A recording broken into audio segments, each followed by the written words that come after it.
Creative Chats podcast with Mike Brennan.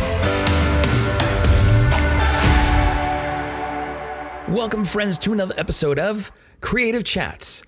It's the podcast for artists, makers, and content creators where we talk about creativity, the creative process, and story.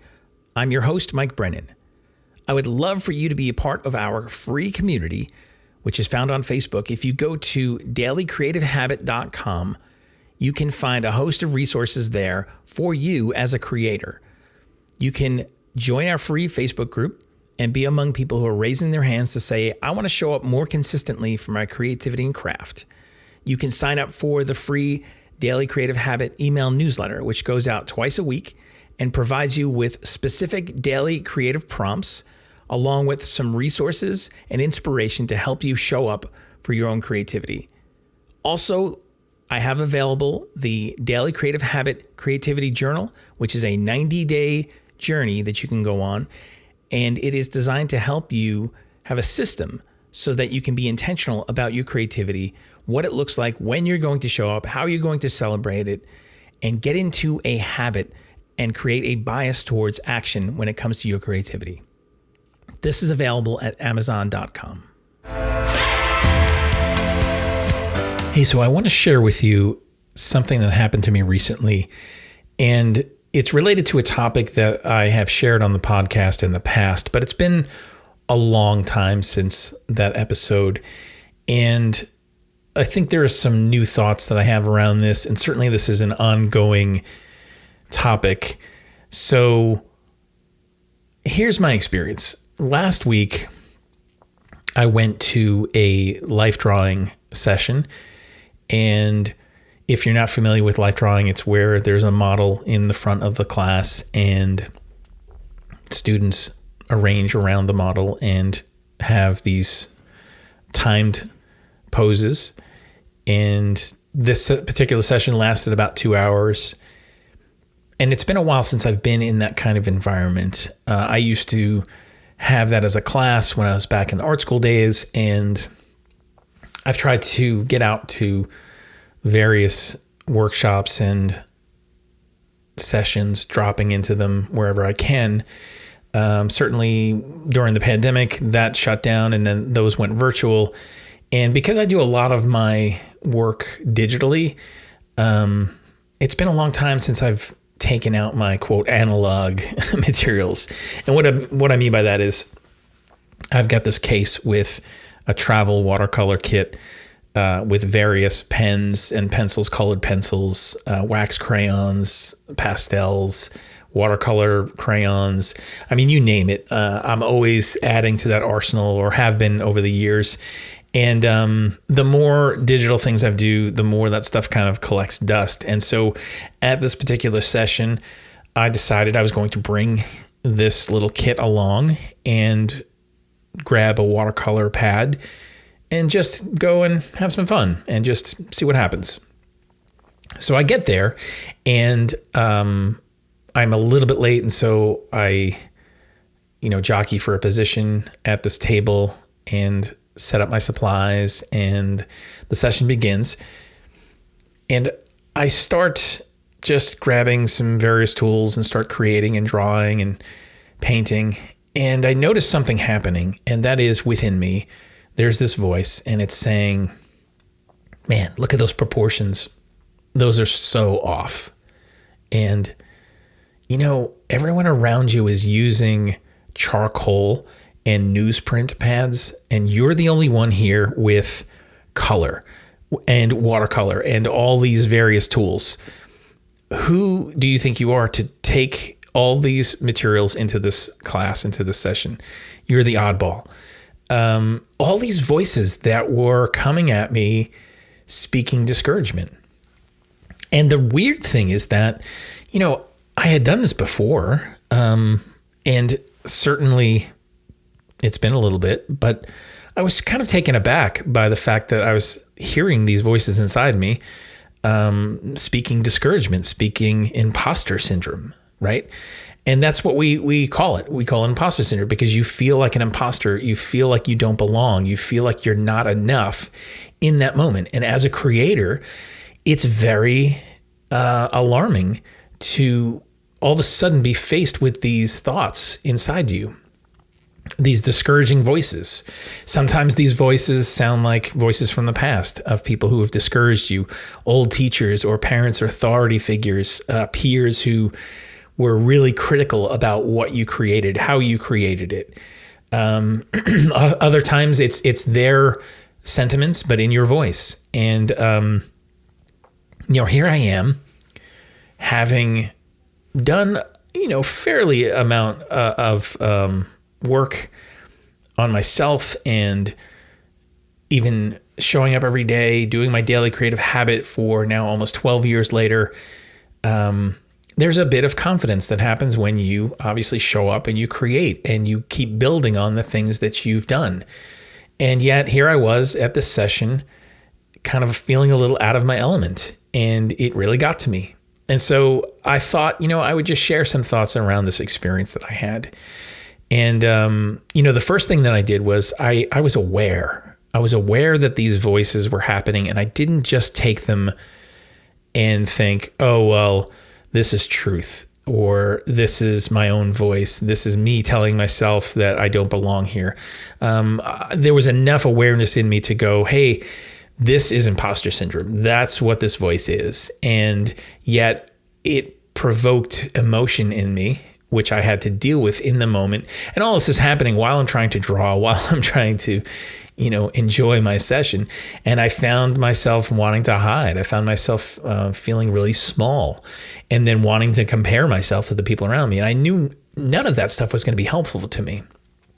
So I kind of had to talk myself out of all the things that I was hearing in my mind and just go, no, you know what? Like, I'm here to have fun. And it's not about, quote, the rules. It's not about whether I'm doing something like somebody else next to me. It's about how do I want to show up in this space, in this time, and what do I want to create? And what experience do I want to have right now? And so I had to kind of reframe things in my mind. And once I was able to do that a little bit, then interestingly enough, some people around me started looking at what I was doing and commenting and saying how they really loved what it was that I was doing with my style, with the color. And even the facilitator of the workshop class, she came over and she said, not a lot of people bring watercolor or paints. It's really great to see all that color. It's really great to see somebody using watercolor. And I thought, here was a thing that in my mind, the voice was telling me, this is something that makes you odd and therefore it's bad. You're sticking out for the wrong reason. And the instructor came by and said, hey, I actually appreciate the fact that you're using something different. And so my difference was actually beneficial. And so I managed to push through, but I was really thinking about this whole process. I wrote about it in the Daily Creative Habit email newsletter that went out last week, and have just continued to think about it because last night I actually went back to that same location for another class. And this time I was ready. I was aware. I was half expecting the imposter syndrome voice to show up, and it didn't. And I was able to more confidently move in my abilities and in the choices that I made creatively. And I think people around me responded to that because, again, a lot of people took notice and made comments, and even the models, they were really thrilled with my style and the color and the work that I had produced that night. And so I was able to feel really good about my experience this week as opposed to last week. And I don't say that because I was seeking this external validation for what it was that I was doing, but it was really more me and how I was showing up and me dealing with imposter syndrome. And so I want to give you just a few thoughts in how you can successfully move through some imposter syndrome if you are currently experiencing that, or the next time you experience that, because I don't think this is something that goes away. I think it's something that maybe goes into hiding for a little bit. It's not something we defeat and then we're done with forever. But I think it's something that we will continue to face as long as we are creating things. And so if imposter syndrome is going to rear its ugly head, we need to know how to proactively deal with this and successfully navigate through so that it does not stop us from creating. It does not cripple us in the process of what it is that we're trying to do. So here's a few thoughts on that. Number one, it's okay and it's actually right to challenge the negative thoughts. And what I mean by that is, when you are experiencing imposter syndrome, it's thriving on this sense of like self-doubt and catastrophizing everything, right? Like, this is horrible. What are you doing? You're a mess. I'm not good enough. I'm a fraud. People are going to find out. Like, all these type of phrases end up coming to your mind. And in that moment, I think you need to acknowledge that they are there and just challenge them. Firmly challenge them. And even if you have to have this internal dialogue with yourself, with these thoughts, with imposter syndrome, and say, okay, so what is the evidence you have for you saying that I'm not good enough, or that I'm not that I'm a fraud, or that I don't belong here? And start to examine, are these things based in anything in reality, or is this just fear? Take the time to remind yourself of the wins that you've experienced, your past successes, the skill level that you're at, the things you've accomplished. Reinforce all the positive things with the negative statements that are coming at you, because you need to remind yourself of the truth. And these statements, I'm not good enough, I'm a fraud, I don't belong here, those are all false negative thoughts, and they don't belong. And so you need to identify them as such and be aware that you're having these thoughts, and be aware that those are not you. That's not your voice. That's not the real you. So the first thing, challenge the negative thoughts. Second thing is reframe internal validation. Instead of just seeking this external validation all the time, we actually need to learn to celebrate our own achievements. We need to learn to validate ourselves from the inside out. And this is something that takes a lot of awareness. It takes a lot of work, honestly, and something that I have struggled with in the past, and I continue to work on and be very sensitive to, because for so much of my life, I was looking for the external to validate my experiences, to validate tell me I'm doing a good job. Tell me that this is valuable. Tell me that this is worth something, and letting that be the indicator of my worth. And you are just setting yourself up for failure again and again.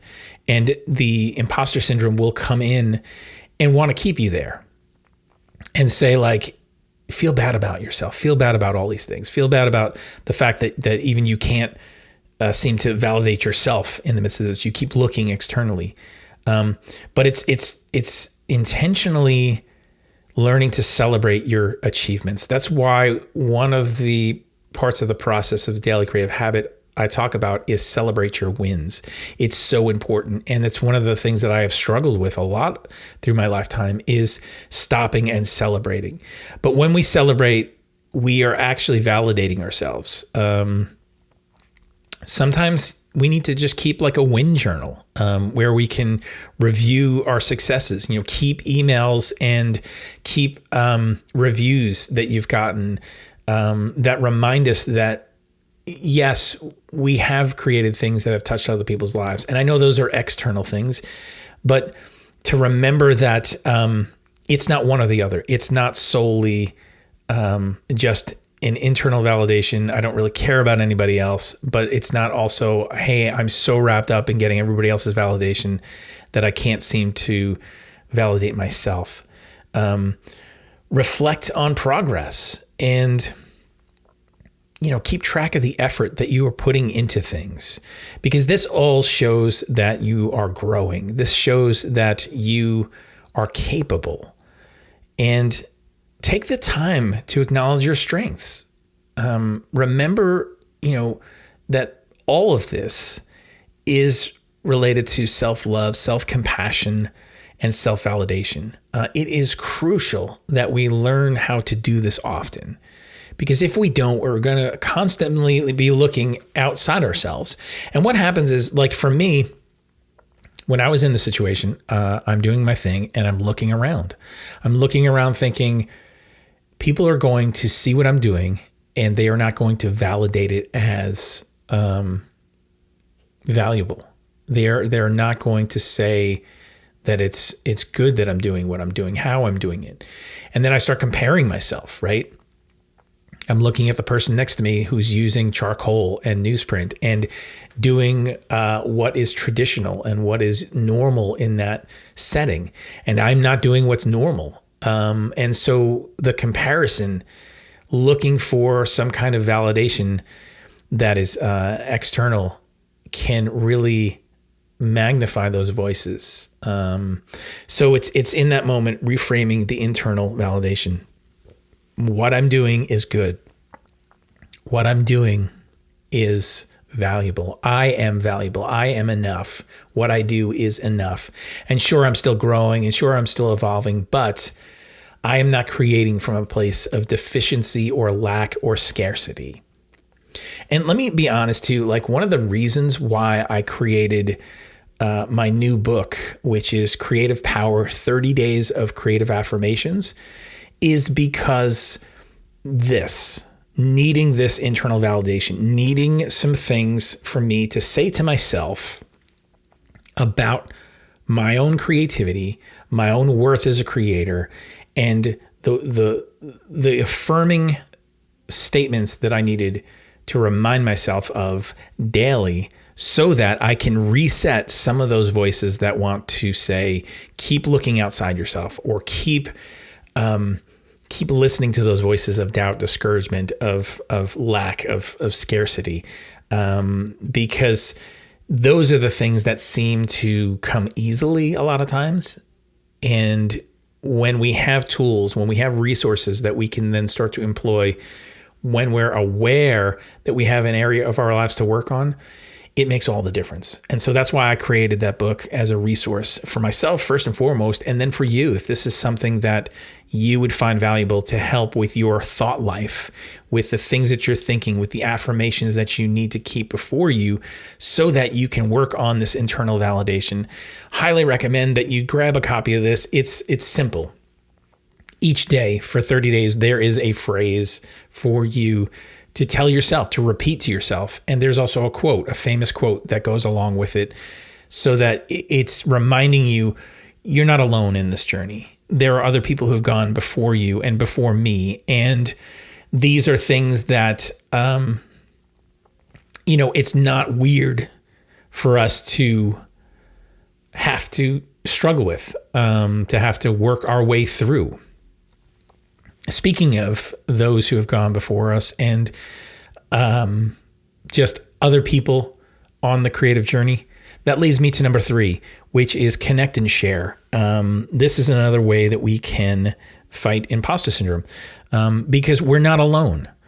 The more that we connect and share about our experiences, which I know can be scary because it feels like the voice is telling us we're the only ones who's experiencing this. We're the weirdos. We're the oddballs. We're the ones who are somehow lacking or deficient or damaged.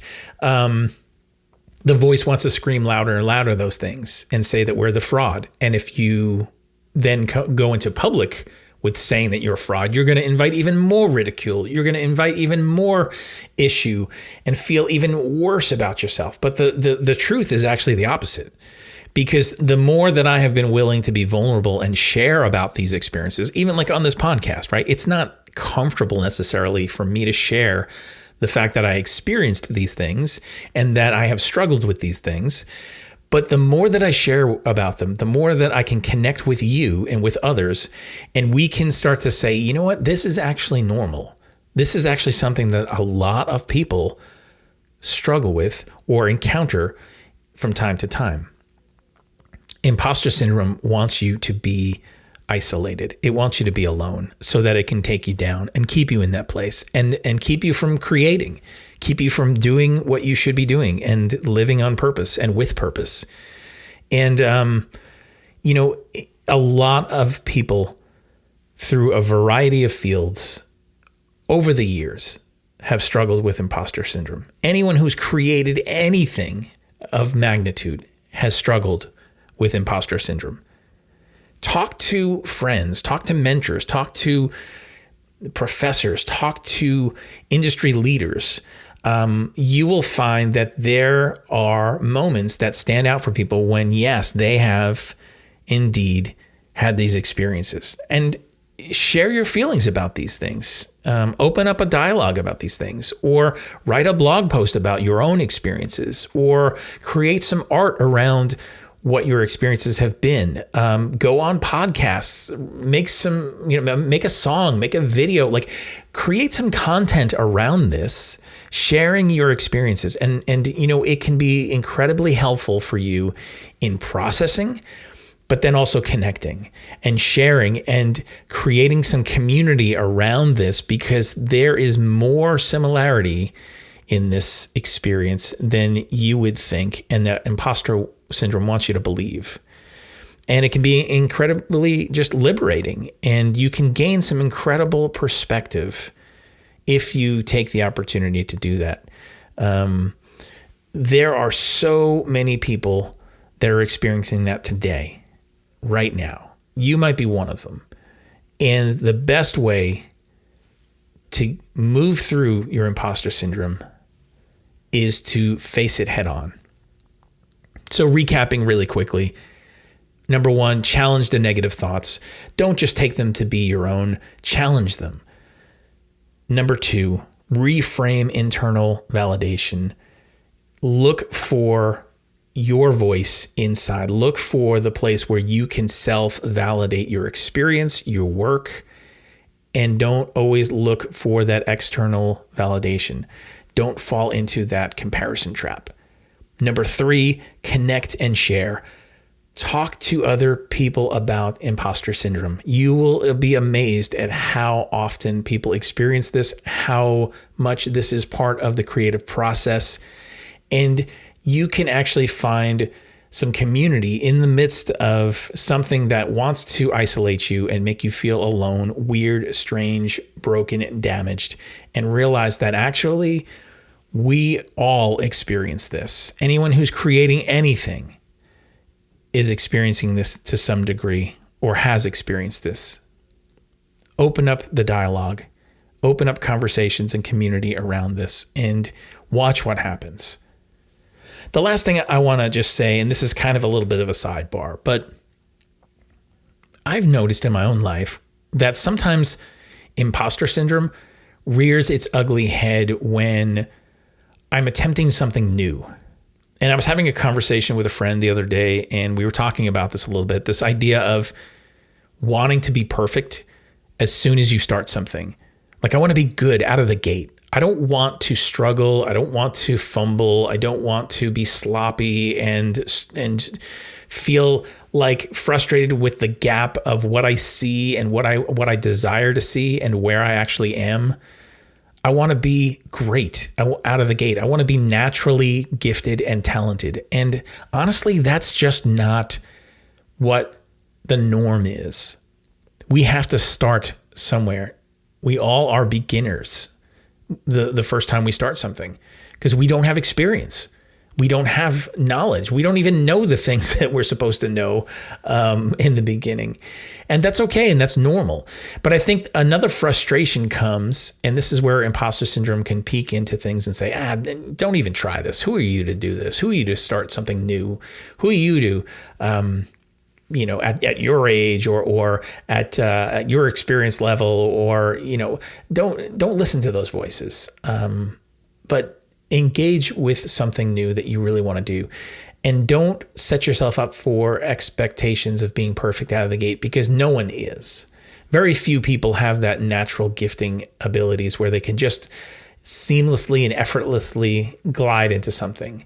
But the other thing I wanted to say about this is that I've seen this in my own life too, where when you go to start something new, whether that's a new project, a new creative act, maybe a new part of your career, you want to automatically take the success that you've had in one area of your life and transfer it immediately over to this new area. And that can cause incredible frustration because you're thinking, well, I have this certain capacity. I have this pedigree. I have this ability that I have shown up and I've proven myself in this area over here. Why can't I simply now just take all that and push it over to this new thing and experience this lift right out of the gate and experience wins and green lights all the way? And again, it just doesn't happen that way, but we can be frustrated because I think a lot of times, if we're really honest with ourselves, there can be a sense of entitlement. Like, I've worked hard. I've done a lot of things. I have sacrificed. I have done a lot of things to fail and get back up. I've broken through new ground. I've done all these things in this other area, and now I'm doing something new, and I want to experience a level of success that is easy, that is natural. And I feel like I've earned that. But the truth is, we're starting over. The truth is, the thing that made us get to where we got in that last category is the thing that we actually need to engage again. It's the starting small. It's the practice. It's the consistency. It's taking some of the process of what we applied and what we discovered and taking it from the first category and now bringing that to the second category. But imposter syndrome wants to just reveal itself and say, you deserve ease. You deserve entitlement. This should be something that you have immediate success. And then when you don't, it flips around and says, look at this. You have no business being here doing this thing. It's never going to take off. You're never going to be as good as you think you ought to be or that you desire to be. So why even try? It's so insidious. But I think acknowledging it, being aware of it is key and crucial. And putting those steps in place and taking action. Again, challenge your negative thoughts, reframe internal validation, and connect and share with other people around your experiences. And you'll be surprised at how much more aware you'll be when this happens, and maybe how quick you'll be able to navigate through this and not have it sideline you. So I hope this has been encouraging to you. And if you are in a place today where imposter syndrome is screaming at you, that these are some practical things that you can put into place. Again, if you're interested in the Creative Powers book, you can go to mikebrennan.me. It's also available on Amazon.com if you find that to be a helpful resource. And I would love to know what your experiences are around this. And if there are other things that you have done to successfully move through imposter syndrome, feel free to DM me or drop me a message. You can find me on Instagram. I'm at MikeBone. And you can also use the contact form on my website. Again, that's mikebrennan.me. And I look forward to hearing from you because we're all in this together. And as I always end these episodes, go create something.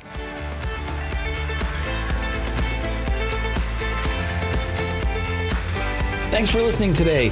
I'd appreciate it if you would subscribe, leave a rating and a review. It really helps this podcast be seen and heard by others.